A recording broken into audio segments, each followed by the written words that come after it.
Uma menina visivelmente fraca, suja e faminta desaba sem forças bem em frente à entrada de um hospital movimentado. Pacientes e médicos correm para socorrê-la. O que parecia ser apenas um caso de desnutrição ou cansaço extremo se transforma em um verdadeiro pesadelo quando os médicos a levam para dentro e realizam os primeiros exames. Dentro daquela criança, escondia-se um segredo que nem os profissionais mais experientes estavam preparados para enfrentar. O que eles descobrem no corpo da menina mendiga vira o hospital de cabeça para baixo e muda vidas para sempre. Mas antes, inscreva-se no canal para não perder nenhuma das nossas histórias mais emocionantes e surpreendentes. Era uma manhã como outra qualquer no Hospital Municipal São Gabriel. Enfermeiros cruzavam os corredores apressados, médicos discutiam prontuários e pacientes aguardavam suas consultas no saguão de entrada. Mas nada prepararia a equipe para o que estava prestes a acontecer. Na calçada, diante da porta de vidro, uma menina franzina com os pés descalços e as roupas completamente sujas tentava se manter de pé. Seus olhos fundos, o rosto coberto de poeira e os lábios rachados deixavam claro ela estava exausta. Nas mãos, segurava um pequeno pedaço de pano enrolado com algo dentro que ninguém ali sabia o que era. De repente, ela cambaleou, seus joelhos cederam e com um baque seco desabou no chão. A recepcionista, que estava do outro lado da porta, viu a cena e correu para fora. "Doutor Marcelo, chamem a emergência!" gritou ela, agachando-se ao lado da menina. Instantes depois, 2 socorristas chegaram com uma maca. A menina parecia ter apenas 9 ou 10 anos, mas seu corpo parecia ainda menor devido à magreza extrema. Quando a levantaram, o pano que ela segurava caiu no chão, revelando uma espécie de bilhete. Um dos médicos o pegou, mas estava tão sujo e molhado que quase não dava para ler. Mesmo assim, uma frase ainda era visível: "Por favor, salvem ela. O que está dentro vai explicar tudo." O que havia dentro? A menina foi levada imediatamente para a sala de emergência. Sua pressão estava perigosamente baixa e os sinais vitais quase ausentes. Ela precisava de atendimento imediato. Enquanto uma equipe médica se ocupava em estabilizá-la, outra enfermeira começou a buscar possíveis registros de identidade, mas não havia documentos com ela, nenhum nome, nenhuma informação. Marcelo, o médico plantonista, pediu exames de sangue e também uma tomografia abdominal, já que a barriga da menina estava visivelmente inchada e rígida, um sinal que poderia indicar algo muito grave. Quando os resultados começaram a sair, o hospital mergulhou em um clima de tensão. Hemograma indicava uma infecção severa, provavelmente antiga, mas o que fez o coração de Marcelo disparar foi o resultado da imagem. Ao analisar a tomografia, ele congelou. Dentro da barriga da menina havia algo que não deveria estar ali. "Isso não é possível", murmurou ele, puxando a imagem para mais perto da luz. Ali, entre os órgãos da pequena garota, havia uma sombra estranha. Não era um tumor, não era acúmulo de líquido, era um objeto sólido, retangular. "Alguém implantou alguma coisa dentro dela?" questionou a enfermeira Joana ao olhar por cima do ombro do médico. "Eu não sei, mas precisamos levá-la para o centro cirúrgico agora mesmo." A garota estava inconsciente e sem familiares. Não havia protocolo a seguir. Mas diante do risco de morte iminente, a cirurgia foi autorizada. Enquanto os preparativos eram feitos, o hospital inteiro começou a comentar. Quem era aquela menina? Por que estava sozinha? E o que, em nome de Deus, havia dentro dela? Do lado de fora da sala de cirurgia, os minutos se arrastavam. A tensão era quase palpável. Enfermeiras paravam no corredor para ouvir qualquer notícia. Alguns médicos mais velhos diziam que nunca tinham visto algo assim. Quando finalmente Marcelo saiu da sala, estava pálido e suando. "Conseguimos estabilizá-la", disse ele, tirando a máscara. "Mas o que tiramos de dentro dela vai precisar de investigação." Em suas mãos, dentro de um envelope de segurança, havia um pequeno estojo metálico. Estava totalmente selado. Dentro, algo fazia barulho quando chacoalhado. Era pesado para algo tão pequeno. "Vamos chamar a polícia", disse ele com a voz firme. "Isso aqui não é coisa de criança." O burburinho nos corredores do Hospital São Gabriel não cessava. A presença daquela misteriosa menina, fraca, abandonada e carregando dentro do corpo um objeto metálico, despertava não só curiosidade, mas um medo silencioso. Algo naquela situação parecia maior do que todos ali imaginavam. O Dr. Marcelo, ainda impactado pelo que vira, caminhava apressado até a diretoria do hospital, segurando nas mãos o envelope de segurança. Dentro, o pequeno estojo metálico removido da barriga da menina ainda estava completamente intacto, sem nenhuma identificação externa. Pesava pouco mais de 300 gramas, mas seu conteúdo permanecia um mistério completo. Ao chegar à sala da diretora Cláudia, ele bateu na porta com urgência. "Entra, Marcelo. Eu soube do que aconteceu, já chamei a polícia", disse ela, séria, ao ver o estado do médico. "Diretora, você não está entendendo. Isso aqui não é só um implante. Alguém colocou isso dentro de uma criança, escondido entre os órgãos. Foi uma cirurgia feita de forma cruel, sem anestesia correta, sem nenhum cuidado médico. Ela podia ter morrido a qualquer momento." Marcelo abriu o envelope e colocou o estojo sobre a mesa. A diretora se aproximou com cuidado, tocando a superfície metálica fria com a ponta dos dedos. Parece uma cápsula de transporte, como se fosse algo usado para esconder droga ou microfichas, murmurou Cláudia. Mas quem colocaria isso numa criança? Não sabemos nem o nome dela ainda, respondeu Marcelo. E o bilhete dizia que o que está dentro explicaria tudo. Cláudia fitou o envelope em silêncio por alguns segundos. Então, fez algo que surpreendeu Marcelo. Abriu a gaveta e tirou uma chave pequena. É a chave do cofre de materiais confidenciais. Vamos deixar isso lá até a polícia chegar. E a menina ainda está sedada, mas está fora de perigo, disse ele, aliviado. O corpo dela passou, portanto, é um milagre ela estar viva. No quarto 214, a menina estava deitada. Seu pequeno corpo ainda tremia involuntariamente sob o cobertor térmico. Mesmo desacordada, seus músculos se contraíam de tempos em tempos, como se seu corpo lembrasse da dor vivida e se recusasse a relaxar por completo. Marcelo entrou silenciosamente. Observou o monitor cardíaco estabilizado, respirou fundo e se sentou ao lado da cama. Quem é você? Murmurou ele, como se ela pudesse ouvir. No canto do quarto, a enfermeira Ana terminava de anotar os sinais vitais. Ela se aproximou, sussurrando. Doutor, o senhor viu os exames de imagem? Ainda não. Ana estendeu o tablet. Marcelo examinou. Conforme passava o dedo pelos registros, seus olhos se arregalaram. Isso não é possível, disse ele, levantando-se subitamente. Isso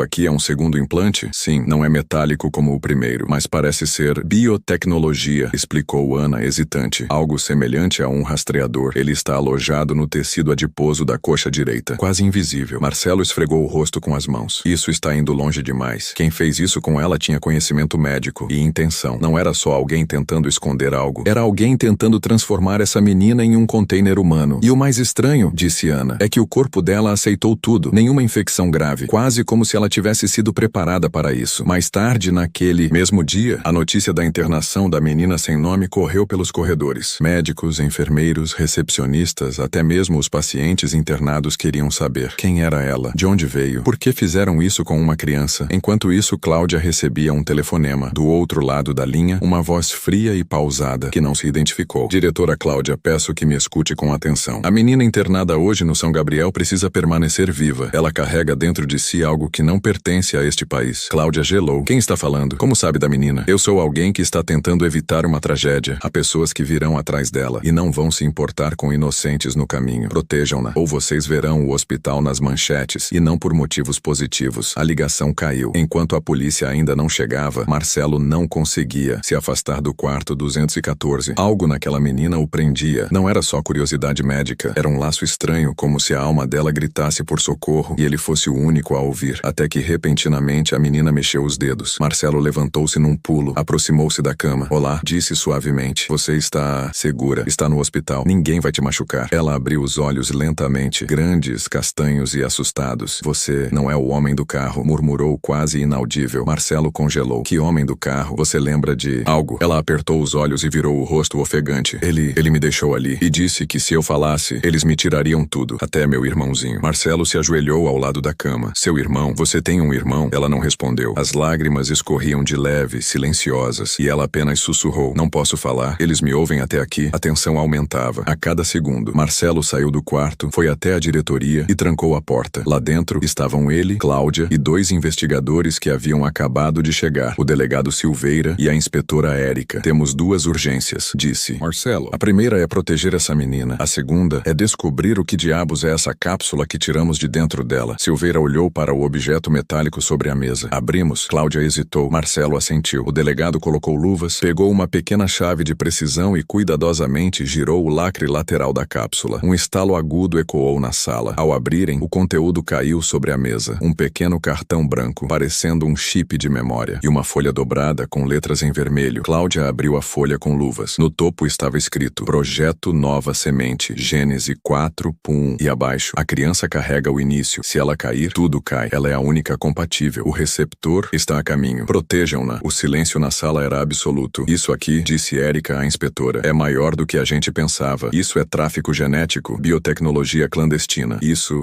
é Guerra Fria moderna. Cláudia sentou-se lentamente. E está dentro do nosso hospital. Silveira recolheu o papel com extremo cuidado. A simples menção à expressão Projeto Nova Semente causava um desconforto difícil de descrever. Parecia o início de algo perigoso, planejado com frieza. Marcelo mantinha os olhos no pequeno chip metálico. Se isso estiver ligado à biotecnologia, talvez devêssemos envolvê-los, murmurou ele. ele. Quem? Perguntou Cláudia. A Agência Nacional de Vigilância Biomédica. Se alguém está plantando dispositivos em corpos humanos, principalmente de crianças em vulnerabilidade, isso ultrapassa qualquer fronteira da medicina ética. Isso é experimental. É criminoso. Mas Silveira discordou com firmeza. Se envolvermos mais alguém agora, a informação vaza. Você não tem ideia de quem está por trás disso. E pelo que vimos, alguém muito bem financiado. Essa menina está viva por milagre. Se quem a colocou nessa condição descobrir que ela resistiu, virá atrás. Marcelo sentou-se. Pela primeira vez, ele se sentia impotente. Toda a bagagem médica parecia insuficiente diante de um mistério com ramificações tão profundas. Cláudia, por sua vez, estava em choque. Mas havia um detalhe que ninguém havia notado ainda. Ela já ouvira aquele nome antes. Projeto Nova Semente. E não foi em um artigo médico. Foi em um dossiê sigiloso anos atrás, durante um congresso internacional sobre biotecnologia em Zurique. Algo que fora arquivado e suprimido por ordens superiores. Ela fechou os olhos. O passado batia à porta. Enquanto isso, no quarto 214, a menina estava desperta. Olhava para a luz no teto como se buscasse algum tipo de redenção nos reflexos brancos e frios. Ana voltou ao quarto com um caldo quente. Trouxe algo leve, querida. Precisa se alimentar. Menina não respondeu, mas seus olhos estavam atentos, fixos em Ana. Como você se chama? Ana perguntou com carinho. Está tudo bem, pode confiar em mim. Houve silêncio, até que a voz da menina frágil e fina quebrou o ar. Me chamavam de Lia.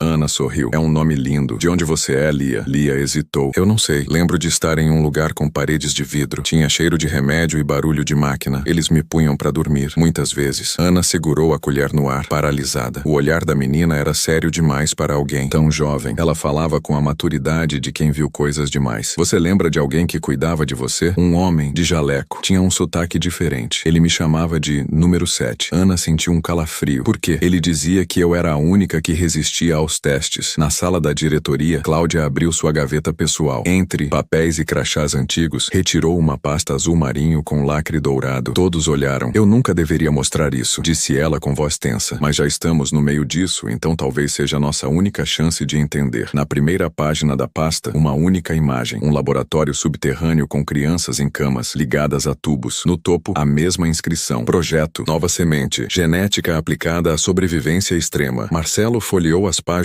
rapidamente. As palavras saltavam. Alteração celular, modificação genética embrionária, organismo receptor, reprodução de tecidos em ambientes adversos. Isso é loucura, disse ele. Eles estavam tentando criar seres humanos modificados geneticamente? Sim, confirmou Cláudia. Crianças geradas para resistir a doenças, ambientes extremos e até manipulação celular. Foram feitos em países onde a fiscalização era fraca. Cuba, Sudeste Asiático e partes do leste europeu. Tudo em segredo. Érica, a inspetora, interrompeu. Isso explicaria a cápsula. Talvez ela carregasse algo, uma sequência genética, um antígeno ou até uma célula-mãe. Marcelo assentiu. O problema é que isso a torna o centro de tudo. Se esse projeto ainda está ativo, Lia não é só uma vítima. Ela é a única peça funcional. Do lado de fora do hospital, um carro preto sem placas estacionava discretamente. Dentro, 2 homens com fones no ouvido e olhos frios analisavam imagens no tablet. Um deles apontou para a tela. Quarto 214. A menina acordou. Precisamos intervir antes que falem com a imprensa. O outro apenas respondeu. Ordem é clara. Recupere o que está nela. E se for necessário, elimine testemunhas. Marcelo recebeu um alerta em seu celular. Atividade suspeita capturada pelas câmeras de segurança do subsolo. Ele correu até a sala de segurança. 2 vultos apareciam nas câmeras. Tinham invadido a ala técnica próxima à sala de equipamentos biomédicos. Estamos sendo invadidos, disse ele para Cláudia pelo rádio. Cláudia acionou o protocolo de emergência. Todas as portas de acesso aos quartos infantis foram seladas automaticamente. No quarto 214, Lia se encolheu ao ouvir o som do alarme. O que está acontecendo? Ana segurou sua mão. Está tudo bem, ninguém vai te machucar. Mas até ela sabia que isso não era verdade. Quarto 214, 0h3h17 da madrugada, Lia olhava fixamente para a porta do quarto enquanto as luzes de emergência pulsavam em vermelho. Ela não piscava. O som do alarme parecia disparar um gatilho em sua memória. Eles vieram me buscar, sussurrou. Ana tentou tranquilizá-la, mas a menina se afastou da cama e correu para um canto, agarrando o lençol como se fosse um escudo. Seus olhos agora demonstravam um instinto quase animal. Cláudia apareceu na porta blindada do quarto. Ana, preciso que você mantenha ali a calma. A segurança está tentando conter 2 indivíduos que invadiram a ala técnica. Eles estão armados e sabem exatamente onde ela está. Ana segurou a mão da menina e se ajoelhou. Escute, minha querida. Você não está mais sozinha. Nós vamos proteger você, mas precisamos confiar uns nos outros, tá bem? Lia hesitou e finalmente assentiu com a cabeça. Sala de diagnóstico. Enquanto isso, Marcelo e Silveira estavam analisando as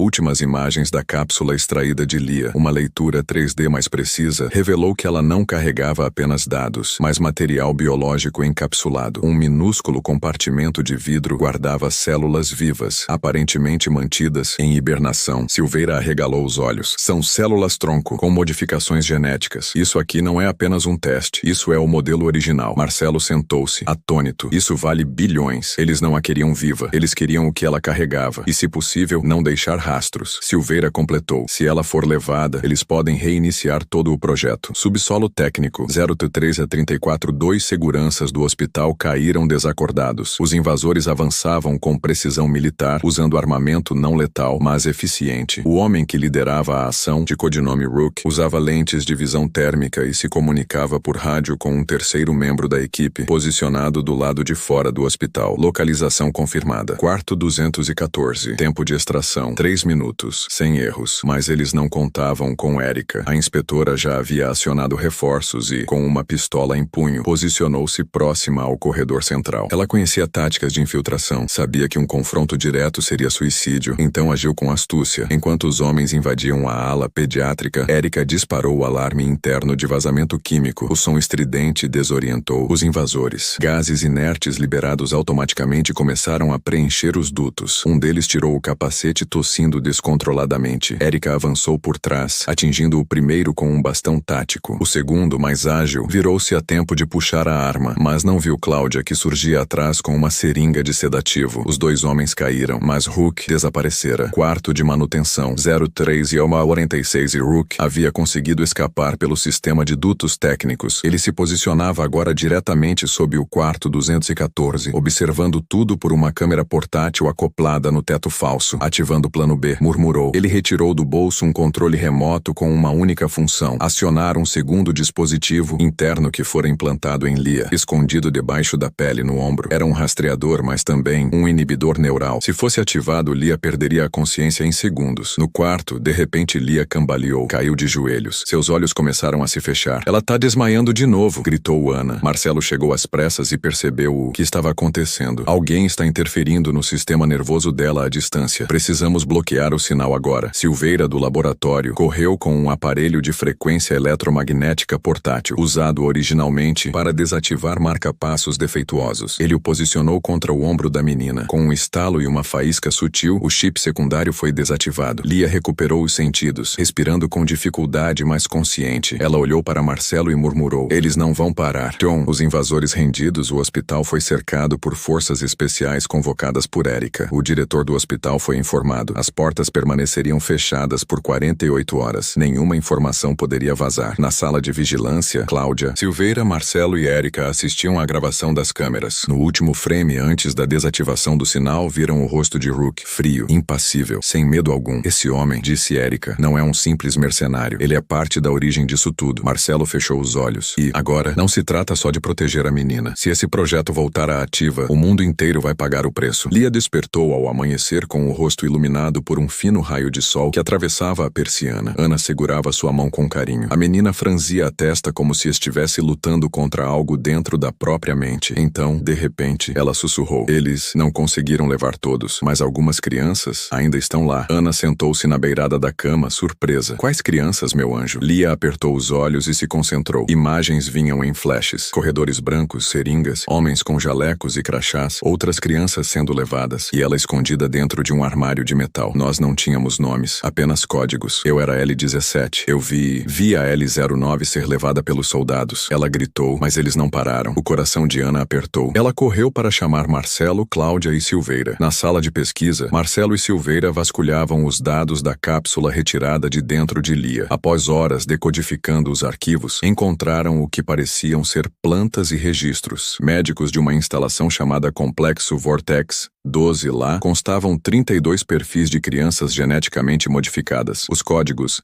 L01 a L32. Dentre eles, 9 estavam marcados como inativos, outros 15 como transferidos e 8 como em observação. Lia era uma delas, mas algo mais aterrador surgiu. Em uma das anotações havia uma previsão de data para um evento chamado Colheita Fase 2, agendado para dali a 3 dias. Marcelo fechou o notebook, pálido. Eles vão buscar os outros sobreviventes. E se conseguirem ativar o genoma que implantaram, podem controlar essas crianças como armas vivas. Cláudia não hesitou. Temos que ir até essa instalação. Sozinhos? Contra uma organização que fez tudo isso com crianças? Questionou Ana. Não temos escolha. Se a polícia ou o governo forem notificados agora, eles apenas encobrirão tudo. Precisamos provas. Precisamos das crianças salvas primeiro. Lia levantou-se da cama determinada. Eu posso levar vocês lá. Eu me lembro do caminho. Silveira montou um plano de infiltração improvisado. Um grupo pequeno, entrando por uma rota subterrânea, enquanto Marcelo e Ana ficariam monitorando de fora com um sistema de drones e rastreamento por satélite. Em menos de 24 horas, todos estavam prontos. O complexo ficava nos arredores de uma floresta isolada. Sob a aparência de uma antiga usina abandonada, escondia um verdadeiro laboratório subterrâneo. Cláudia, Lia e Silveira entraram por um respiradouro lateral. Os corredores eram frios, iluminados por lâmpadas vermelhas de emergência. Lia guiava o caminho com precisão assustadora. Em uma sala trancada, encontraram 3 meninas e 2 meninos presos em compartimentos de vidro. Respiravam, mas estavam em coma induzido. Silveira verificou os batimentos. Estavam estáveis. Mas, então Passos Ruckele os esperava. Com uma arma apontada para Cláudia sorria. Eu sabia que vocês viriam. Ela foi feita para encontrar o caminho de volta. Está no código genético dela. Antes que atirasse, Lia gritou, não, e algo aconteceu. O ar pareceu se comprimir ao redor da menina. As luzes piscaram. Rook foi arremessado contra a parede com uma força invisível. Seu corpo caiu desacordado. Silêncio. Lia caiu de joelhos exausta. Cláudia correu para ampará-la. Eu não sabia que podia fazer isso. Silveira sorriu. Isso foi ativado pelo seu instinto. A arma deles virou contra eles mesmos. Marcelo acionou os sistemas do complexo à distância. As cápsulas foram abertas. As crianças despertaram lentamente, desorientadas, mas vivas. Foram levadas para o hospital em sigilo, onde passaram por exames e terapia. O caso seria mantido em sigilo absoluto, mas parte dos arquivos foi entregue a jornalistas investigativos confiáveis. Rook sobreviveu, mas permaneceu em coma. Seu corpo foi transferido para um centro de segurança máxima. Lê-17 passou a se chamar Lia Martins. Foi adotada por Ana e frequentaria uma escola com as outras crianças salvas, sob proteção. Ela nunca esqueceu o que viu, mas agora tinha voz, nome, família e futuro. Na última cena, Lia caminha de mãos dadas com Ana por um jardim. Uma flor desabrocha sozinha quando ela passa por perto. Ana sorri, mas não diz nada. O mundo jamais saberá do que foi salvo, mas para aquelas crianças,